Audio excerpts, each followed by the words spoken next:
Hello and welcome to Talking General Practice, the podcast from GP Online. I'm Emma Bauer, the editor of GP Online. Today on the podcast, I'm joined by our deputy editor, Nick Bostock. Hello. And senior reporter, Kimberley Hackett. Hi everyone. To talk about the latest news affecting general practice. Coming up, we're talking about the government's plans for neighbourhoods after the long-awaited Neighbourhood Health Framework was published this week, and what it all means for general practice. A big part of that framework covers what the government calls a new approach to elective care, and we'll also be looking in more detail at how GP contract changes to advice and guidance link into this, and whether these changes could impede GPs' right to refer, what they could mean for workload in general practice, and concerns about patient safety. And we're discussing the results of our annual GP locum rates survey and what it tells us about rates of pay for locum GPs and how the job crisis has impacted on them. Our good news story this week is about a new ADHD service set up by the GP Federation in Leeds, which is helping to cut waiting times for assessment and treatment. If you're listening to this podcast, you know just how fast general practice is moving. To keep up, you need more than just headlines.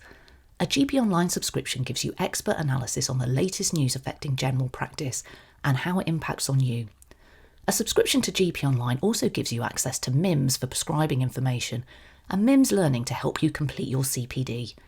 It's your daily briefing and your education platform in one. Subscribe now at GPonline.com.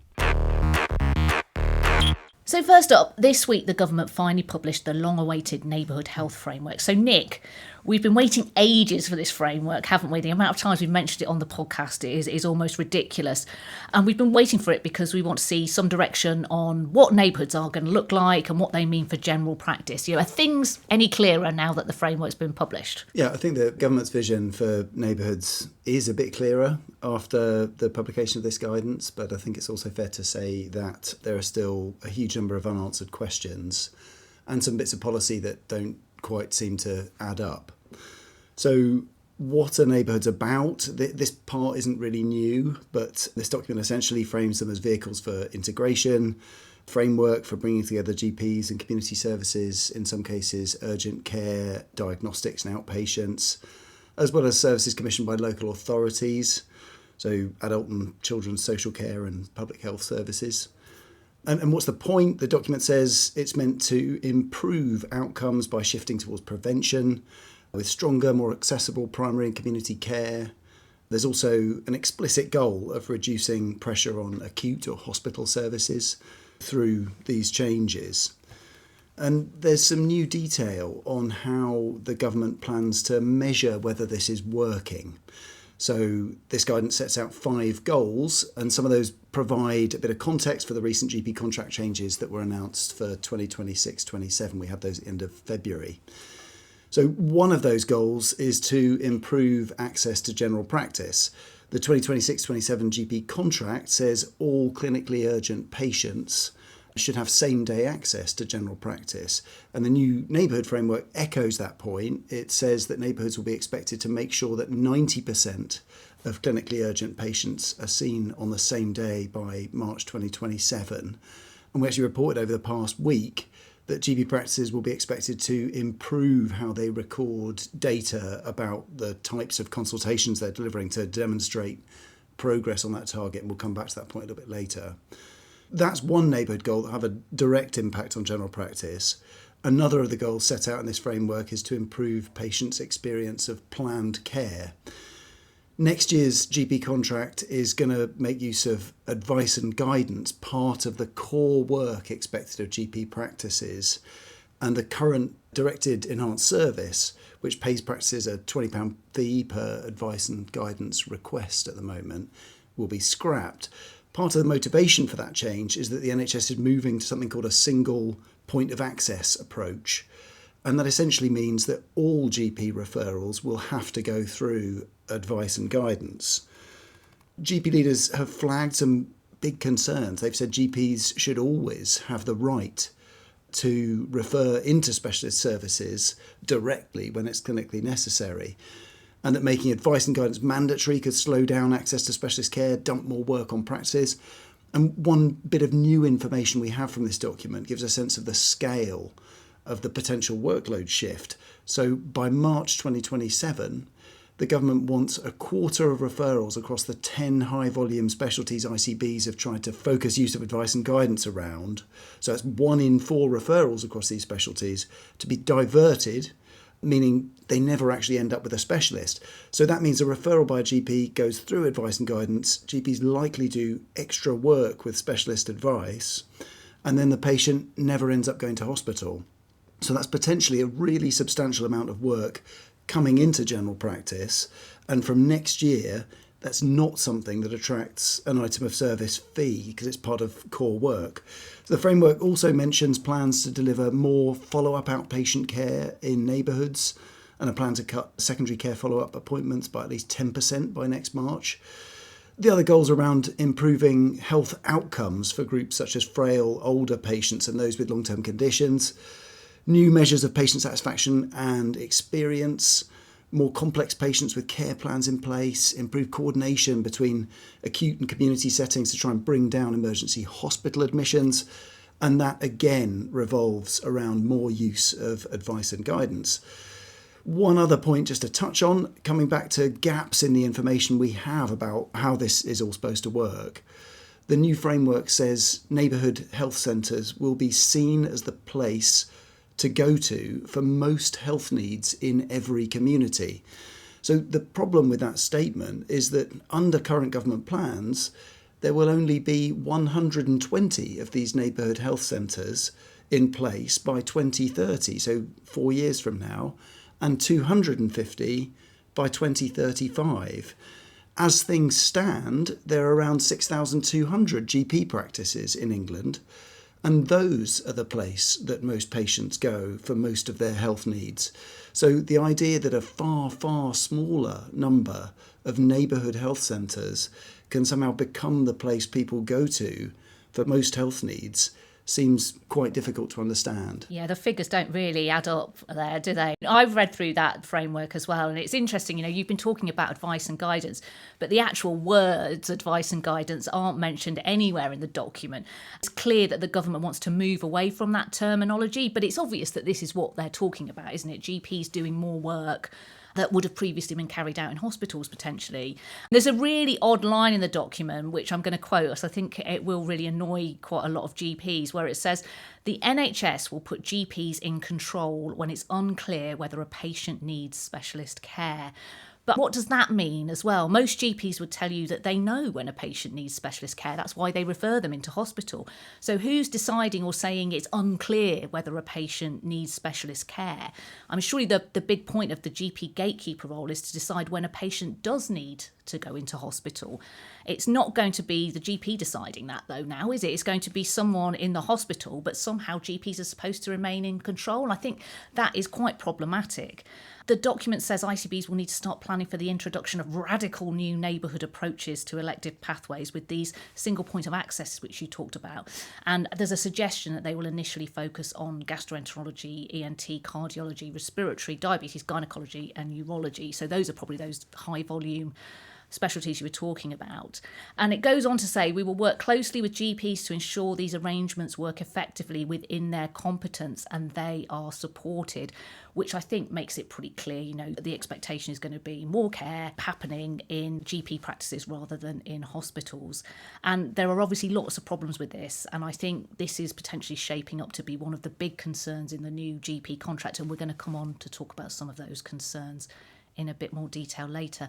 But Nick, the big fear up until now as well has been what will happen with these new neighbourhood contracts that we've been waiting for more details on and how they will interact and fit with GP contracts. So what did the framework say about that? The 10-year health plan last summer talks about neighbourhoods at 2 different levels. There was the concept of a multi-neighbourhood provider, an MNP, and a single neighbourhood provider, the SNP, with the former covering footprints of around 250,000 patients, and the latter basically the size of a PCN with about 50,000 patients. And those models haven't changed in this new guidance. So one detail that is new is that for now, there won't be any nationally mandated approach. The government wants all ICBs to make neighbourhoods the default for delivering NHS services. But at this stage, there's no plan to say you have to have a multi-neighbourhood provider or a single neighbourhood provider. or, for example, an integrated health organisation, or IHO, which we're going to come on and talk about a little bit more in a minute. What we don't have at this stage, though, is detail of what an SNP or MNP contract might look like. This framework says that the government is now planning to consult on how those contracts will look, how they'll work, and how the relationship will work between individual GP practices, for example, and then the next tiers up, an SNP, an MNP, an IHO potentially. So on that front, there's still a huge amount of detail that's yet to come. And you could argue that maybe the decision not to mandate any approach at this stage is driven, at least in part, by the fact that the government and NHS England haven't actually come up with anything that they could mandate if they wanted to, because there's still so much detail that's yet to come.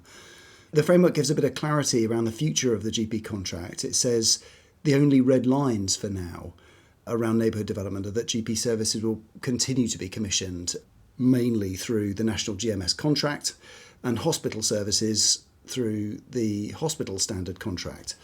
And it also spells out a bit more detail on what SNP and MNP contracts are going to aim to do.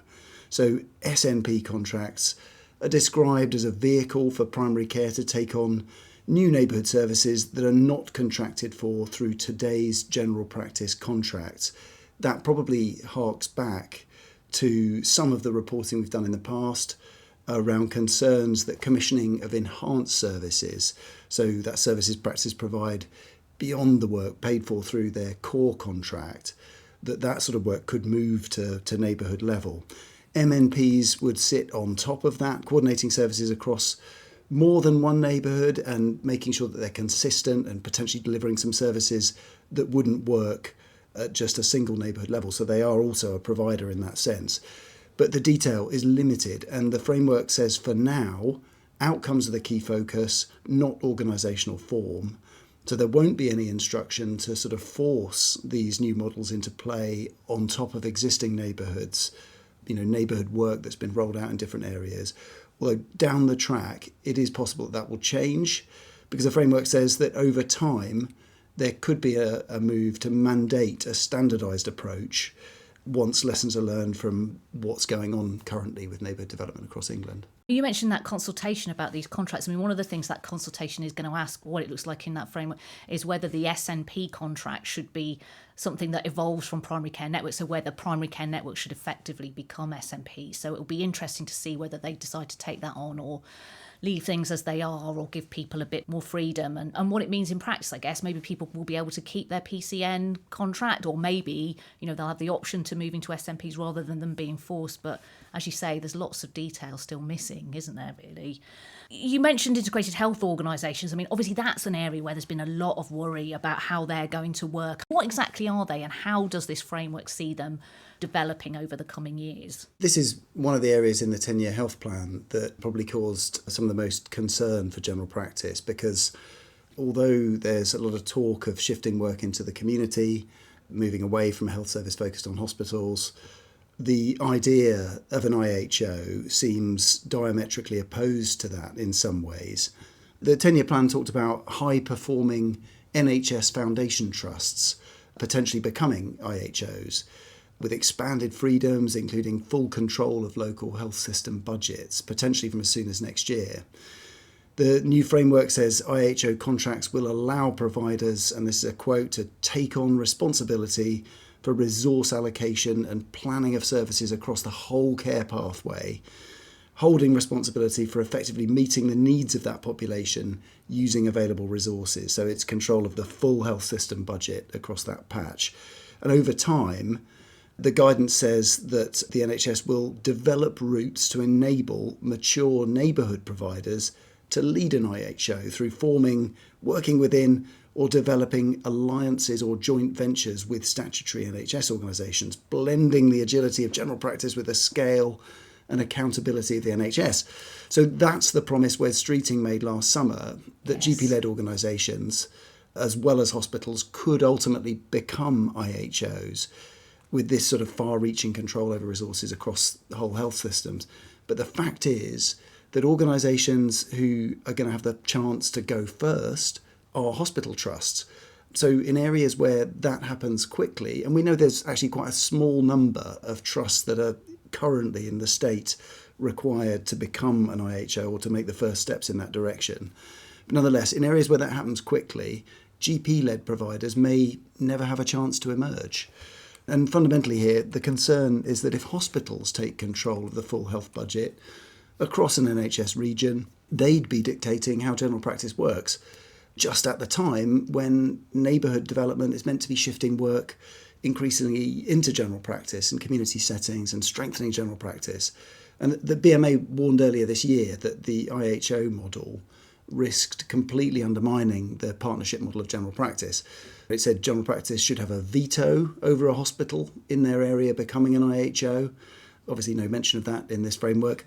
The BMA has also called for safeguards to prevent hospitals taking away practice patient lists. That's a big concern, that it would sort of strip away that sort of fundamental building block of general practice. There are real concerns basically about what this development would mean for the current general practice model and continuity of care. Yeah, I'll just run through some of the other things it says in that framework specifically about general practice.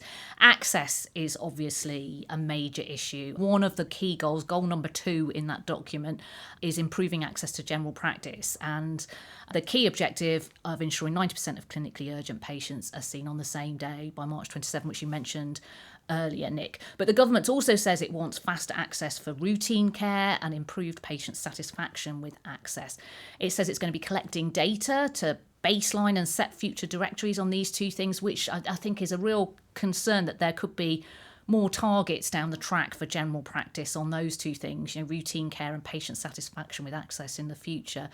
Some other things to perhaps mention, the framework also talks about wider use of ambient scribes and AI-assisted triage, as well as embedding online consultation tools into the NHS app. This is all the whole digital front door, which the government thinks is going to help massively increase productivity in general practice.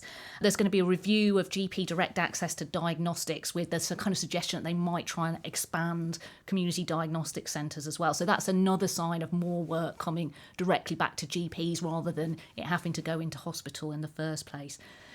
As we've touched on, Nick, this framework also sets out what ICBs are going to be expected to do in their new role as strategic commissioners. And it's basically all the things we've talked about, isn't it? But we know that they're in the midst of a major overhaul, mass redundancies at the minute. And you wrote a story last week which suggests things aren't going very well on that front, didn't you?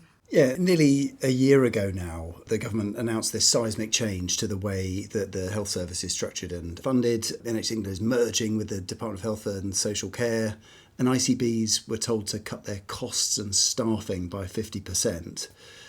The Health Foundation think tank spoke to local NHS leaders about their views on the plans, and the response is scathing. They essentially said the whole reform plan was uncoordinated and causing widespread disruption in the health service. The standout response from one of the local leaders they spoke to was that the government's approach was an absolute shit show. And the reason for that is that the general feeling is that the 10-year plan vision, changes to ICBs, the creation of neighbourhoods, is being rolled out without a clear plan. We've talked before about concerns about the impact on general practice, the loss of organisational memory and management capacity at ICB level from these huge cuts. But I think when you hear these concerns about the way these changes are being rolled out, and you consider that these are the very organisations that are meant to be overseeing potentially huge changes, such as implementation of SNP and MNP contracts, decisions on whether to make a hospital an IHO, for ICBs to be trying to lead that agenda while they're literally cutting themselves in half, going through mergers and in this sort of fairly chaotic state, that just doesn't fill you with confidence about how successful all this can possibly be. I totally agree. It's a huge reorganisation. The irony, isn't it? They're doing this massive reorganisation off the back of a government that came in saying it wasn't going to do a massive reorganisation. That was one of Wes Streeting's things, wasn't it? But it is a massive reorganisation. And I've actually been talking to a few people on the ground recently about this. And I think the view from the Health Foundation report is definitely, reflected in what people have told me. I've heard, that lots of things on ICBs have actually really ground to a halt because no one's sure who's supposed to be doing what, who's carrying on in what role. Key staff have taken voluntary redundancy and there's been no decision over who's going to take on that work, whether it's going to stay in the ICB, whether it's going to move to one of these neighbourhood providers, which, is part of all these plans. Some of those people who've been made redundant or taken voluntary redundancy are GPs and clinical staff who would have been in charge or leading on improving care in particular clinical areas or working on targeted programmes of work. All of that, is just ground to a halt.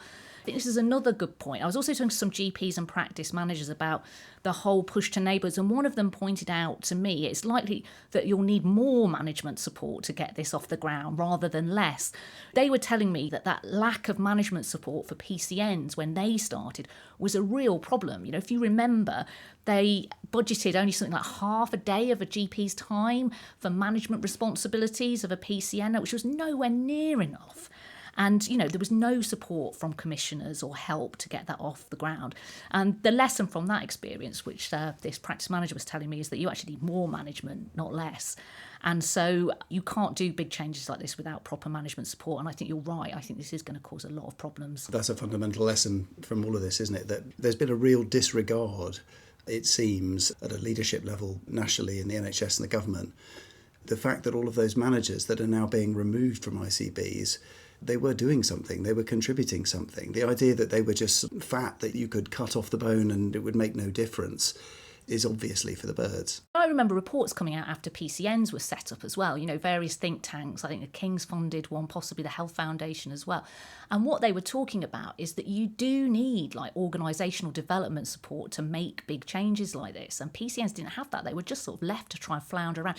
And really, the only way a lot of this stuff has actually become a success is because they had something that they had to all focus on, which was the rollout of the COVID vaccine, which kind of pulled everyone together and it gave them something to focus on. And then they were able to build more stuff off the back of that. So PCNs have been a success in many areas, probably in spite of the way the government has tried to support it rather than because of. So I think, there's a lot of lessons that can be learned from that. And then you add on top of that, rolling out loads of AI and new tech and getting everyone to embrace new ways of working like that. I mean, who's supposed to be doing that? So it just seems like it's a recipe for lots of problems. So we've talked about advice and guidance already, and as I said, this is shaping up to be one of the real concerns about the new GP contract that comes into effect from April. Nick highlighted what those changes were earlier, and regular listeners would have heard the chair of the BMA England GP Committee, Dr. Katie Bramwell, speaking on the podcast a couple of weeks ago, and she has some real concerns about all of this. She actually said, this change to advice and guidance in particular could lead to the total destruction of general practice, so do have a listen to that if you haven't already. But it's not just the BMA GP Committee that's worried about this, is it, Kimberley? Lots of GPs are really concerned about this change. And Wessex LMC, which is one of the biggest LMCs in England, very publicly raised its concerns last week, didn't it? Yeah, they did. So the LMC is worried that making advice and guidance mandatory could put patients at risk. The worry is that under the new rules, a clinician who hasn't even seen the patient can override a referral. Now, the LMC gave an example of a case in its region when an urgent cancer referral was changed to advice and guidance response on more than one occasion, instead of being accepted as an urgent referral. And the LMC said that it believes this caused a delay to the diagnosis. Now, the LMC has several issues with the mandatory advice and guidance. One is the possibility for delays in diagnosis, as I have just mentioned. The other is that if a GP acts on specialist advice without the specialist ever having seen the patient, it is unclear where the clinical responsibility lies if the patient's condition worsens. The LMC also said there is insufficient evidence that mandatory use of advice and guidance actually reduces demand on specialist services. It also said that GPs have told them that in the past, response times have been inconsistent and they have received conflicting advice when having used advice and guidance. The LMC asked NHS England to publish clinical guidance to support mandatory advice and guidance, along with an assessment of patient safety risk for all affected specialties. It also wants a funded model for the additional work created in general practice. A lot of those concerns are things that GPs have told me. I mean, you hear about that inconsistency in waiting times, response times, when GPs just don't end up knowing what's going on with the request they've sent into the hospital. And that's really problematic, I think, for some specialties. But I think that point about who's clinically responsible for a patient when the hospital's deciding what to do with them is a real challenge. Nick, Kimberley touched on it a bit there, but obviously there's a lot of concern that this could lead to a huge rise in workload for practice, isn't it? The neighbourhood framework we were talking about earlier has plans for a huge shift away from referrable. So who's going to do this work? Does general practice really have the resources to take all this on? The current Advice and Guidance Directed Enhanced Service, which only came in from last April, offers practices £20 per request they make. We talked about it a little bit earlier. And the total funding, there's finite. It's £80 million at the moment for the year. But there is at least some payment for each bit of activity up to a point. From April this year, though, when, as Kimberley's just been talking about, advice and guidance will effectively become part of the core work expected of GP practices, that £80 million will shift into core practice funding. So it's actually been uplifted slightly in line with the wider contract uplift for 2026-27. But the government and NHS England have talked about a really big increase in use of advice and guidance down the track. And as we touched on earlier, the idea is for a quarter of referrals in 10 key areas to be diverted. So that's potentially a really substantial amount of extra work in general practice, a load of extra management linked to the use of advice and guidance. And with no item of service payments anymore, it's not clear at all how or whether that extra work's going to be funded. GPs are already really overstretched, we know that. So if this change to advice and guidance adds more work on top of the impact of things like the online access requirements that came in from last October and obviously led to the current dispute with the government, there are really big questions about how practices are going to be able to cope with that. Kimberley, we know the BMA isn't happy about this. I mentioned that earlier, but the RCGP has also said it doesn't like the idea of advice and guidance effectively becoming mandatory. What have they both said? Yeah, so the RCGP and the BMA agreed with Wessex LMC that mandatory advice and guidance could cause a risk to patient safety. The RCGP said that it can be useful for GPs to seek timely advice, but they said it should never be mandated. They also said that any local pathways using advice and guidance must be co-designed between primary and secondary care to ensure it works for patients and clinicians. So similar to the LMC, both the college and the BMA said they are concerned that we will see a shift in workload to general practice without any resourcing or governance being put in place. To be clear, they aren't against the left shift, but if extra work is being placed on general practice, then they want to see adequate funding and resources to follow. The other big area of concern that's shaping up in the contract, we talked about the big changes around the capacity and access payment a few weeks ago, didn't we, Nick? That's a big issue. And then there's this advice and guidance problem. And then the other big area of concern is the same-day access for urgent patients. Nick, you wrote something about that this week, some new guidance for practices on how to record same-day urgent access.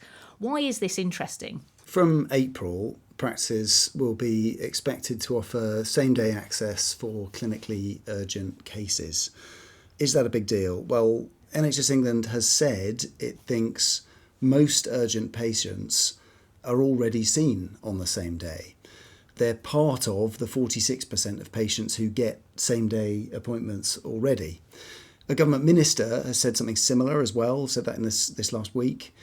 GPs have been really annoyed by this bit of the GP contract for the year ahead, and I think mainly because there's a real lack of clarity around what is urgent. NHS England has said practices decide this as they do now, but the concern is around the expectation it creates among patients, a sense of a right to be seen on the same day. The way the NHS will measure whether practices are delivering same-day access for urgent patients will be through data it already collects on appointments in general practice. So that data already segments appointments by type. And one of the options practices can record appointments under is general consultation acute. So NHS England thinks that category is currently underused. So essentially, more practices could mark more appointments as acute, aka urgent, over the coming year. And as if by magic, the plan for same-day access for urgent patients will have been delivered. So what this feels like is government spin in plain sight. A new promise to patients is announced. GPs are told, actually, it's no different from what you already do. Data collection changes to show a transformation, and the government can claim its promise has been delivered. But the risk for general practice is that patients expect to see a difference. And if their experience hasn't changed, because from what we're hearing, there isn't actually any change, GP practices themselves bear the brunt of patients' anger and frustration. Maybe that's too cynical, but that's what feels like the big risk attached to all of this. Practices are worried about the same-day access, really, and they are worried about what's urgent, because what GPs might say, well, that's not urgent, you're going to have to wait. The patient might be saying, well, it is urgent. It's urgent for me. I need to see you today. And that does potentially put practices in a really difficult position. And we've already seen, like abuse of receptionists and stuff has risen massively in recent years. And this is potentially another flashpoint where practices feel, they put in a really difficult position by promises the government is making without giving any extra resources to deliver it. The other thing I think it's worth mentioning here is I've been speaking to people over the past few weeks about the contract more generally as well. And I think, there are some serious concerns among GPs and practice managers about the financial impact of this year's deal. A lot of people I've spoken to really don't feel that the uplift the deal is proposing is going to cover the actual rising costs they're facing. Big rises in the national minimum wage. Obviously, inflation looks like it could run rampant if things carry on as they are. If people haven't seen the video I did for our sister site GP Business with specialist medical accountant Katie Collin, I would have a look at that. Katie talks in detail about how the contract is likely to affect the financial picture for practices. And she basically thinks that most practices will be worse off by the end of the year as a result of this. One practice manager I spoke to said they thought it would lead to some practices shutting up shop, basically just too hard to keep going in the current climate with the money that will be available. Of course, we could see a further uplift on the amounts that are on the table if the Doctors and Dentists Review Body recommends an uplift to GP and GP staff pay over and above the 2.5% that's currently factored in. But, that additional uplift will only be applied to a portion of the global sum. Just so everyone remembers, the BMA's referendum on the contract closes on the 25th of March, so next week. And I think it's fairly likely the profession will reject it, so keep an eye on the website for the result of that. So, Nick, talking about funding, actually, the other big thing we've written about recently, we got a little bit more information on the Cahill formula review, which is rumbling along in the background this week, didn't we? Not much detail, but it was talked about in Parliament this week, wasn't it? The new detail was that a new Cahill formula, so a new formula for distributing funding to GP practices, could come into play from April 2027. A review of the formula started in October last year, and the government's primary care minister said this week that he expected to hear back very soon from officials with initial findings from that review.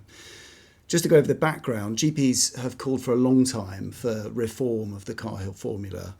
It dates back to a big contract change that happened in 2004, and it's meant to distribute money in a way that reflects practice workload based on their practice lists. But it's based on outdated measures, and as things stand, some practices with the most deprived populations with high demand receive much less funding per patient than others in more affluent areas. So GPs back a change, but the BMA has been frozen out of the current review in the context of the ongoing dispute with government.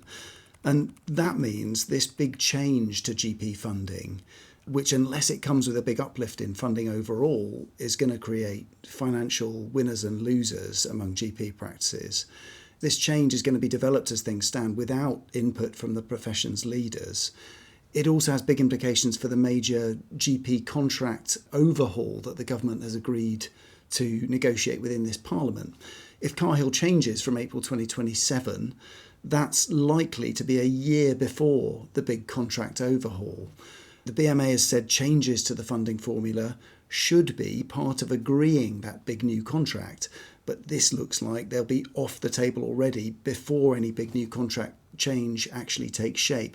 One thing I think that's probably worth mentioning, and this could just be language that means very little, but the minister did talk about a new Cahill formula rather than a new funding formula for general practice.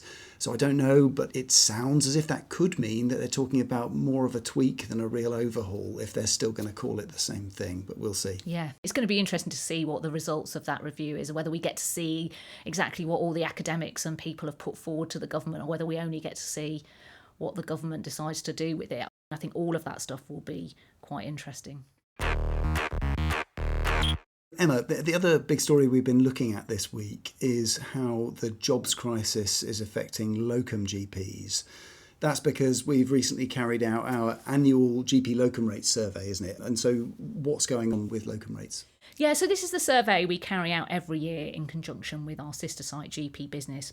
And we've been doing it for a really long time now, more years, than I care to remember, to be honest. And so it gives us a really good picture every year of how locum GP rates of pay, demand for their services and various other things are changing from year to year.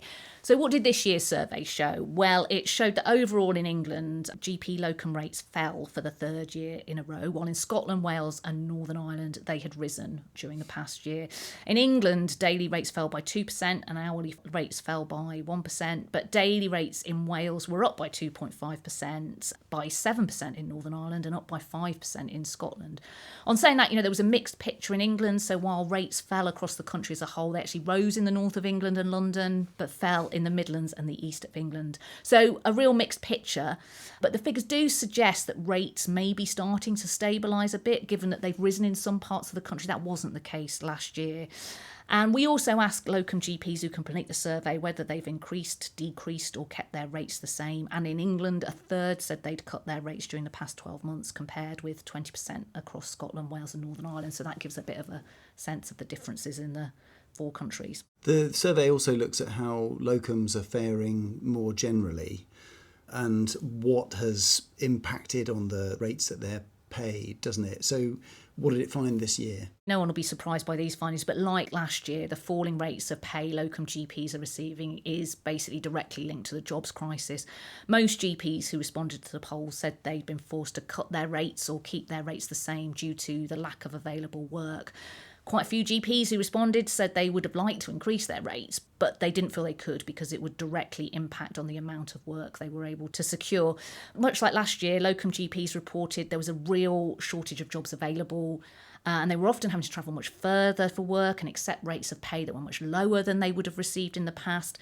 So in terms of statistics, 57% of locum GPs in England said they'd been unable to secure the amount of work that they need during the past year. So that's a high number.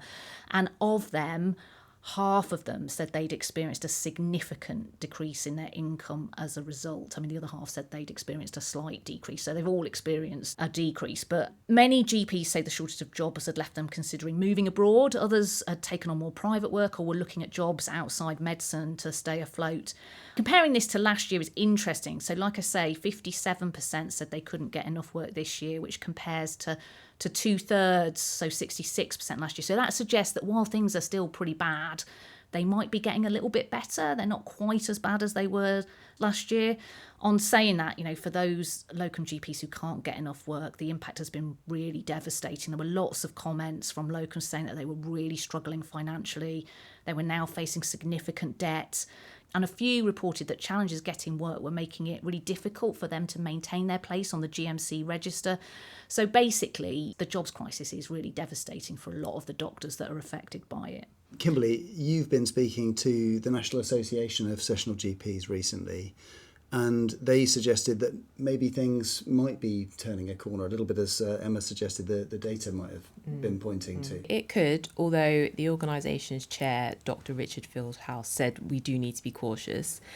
The good news is that in February 2026, locum bookings with the National Association of Sessional GPs booking systems were 32% higher than in February 2025. And in March this year, bookings are currently around 50% higher than at the same point in March 2025. Now, Dr. Fieldhouse thinks there are a couple of reasons for the increase in bookings. One is that locums are being hired to either triage the online consultation forms that now have to be kept on during core hours, or that locums are seeing the patients while salaried or GP partners are actually doing the triaging.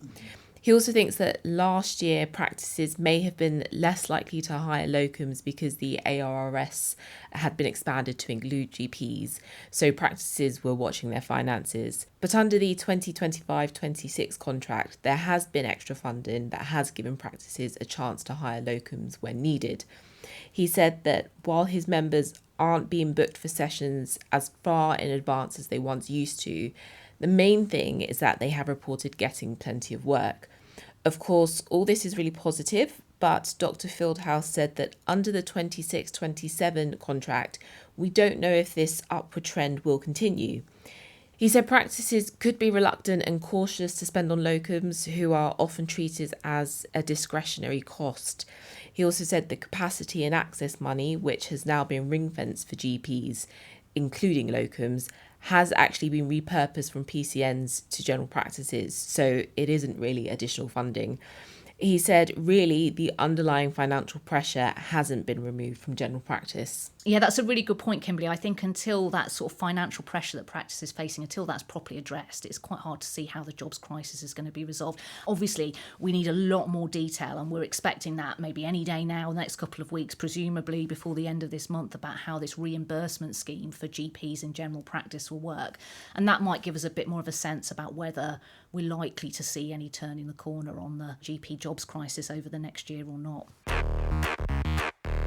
Before we go, we've just got time for our good news story, which this week is about a GP federation that has set up a community-based service led by GPs and mental health nurses, which is helping to cut waiting times for ADHD assessments and treatment.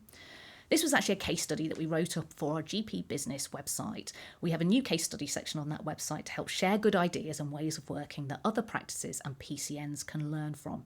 Anyway, this new service was launched by Leeds GP Confederation at the end of last year. The service is part of a number of new services commissioned by the ICB to help move care for ADHD away from specialist tertiary care.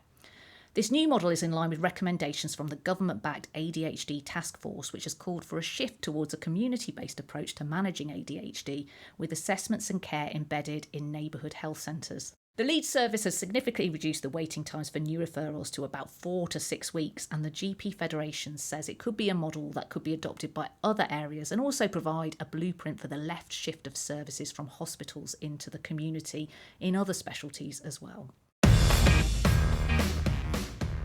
Well, that's it for this week. Thanks to Nick and Kimberley, and thank you for listening. I'll be back next week when I'm speaking to the RCGP's Registrar Co-Chairs Dr. Tom France and Dr. Molly Deneen about the issues and challenges facing GP registrars, so please do join me then.